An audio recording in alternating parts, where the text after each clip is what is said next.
Hello বন্ধুরা, দেখো আমি আজকে যাইতেছি করিমপুর পূজার জামা কাপড় কিনবার। এদিকে পূজা শেষ হইতে চললো আর আমি যাইতেছি আজকে জামা কাপড় কিনবার।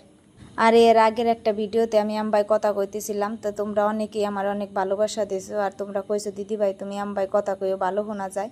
তাই আমি আবার আরেকটা ভিডিও শুরু করলাম। আর এদিকে আমার বর কইতেছে তুমি কি হেনে নাটক করবার আইসাও যে তোমার গায়ের না, তুমি এই দেখতেছো বারবার করে। আর সত্যি একটাও আমার সাইজে পাইনি, জানি না জামা গুনে ভালো না না আমি দেখতে ভালো না বুঝি নে। তো তোমরা একটু কমেন্টে কইও। আর এইদিকে দেখো আমার মেয়ে পাইছে ওর মনের মতো জিনিস, ও তো জম্বের খুশি হয়েছে।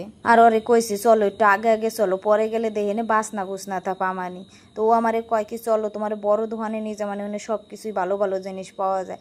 তা আমি কইছি আমারে টাকা দিয়ে দাও, আমি একা একা চাই কিনে নি মানি। ও কয় কি না একা গেলে আড়াই যাবা, তোমার আমি হাতে করে নিয়ে যাবানি। একটা মাত্র বউ আড়াই গেলে কোনে পাবো। ওইদিকে তো চুড়িদার পাইলাম না, তাই কইছে চলো শাড়ি নিয়ে না। আর এইদিকে শাড়ি কিনে বেড়েছি, শাড়ির যা দাম এই শাড়ি পরলে আমার গা চুলকাইবো, তাই কিছুই নিলাম না, বাড়ি যাই ভালো।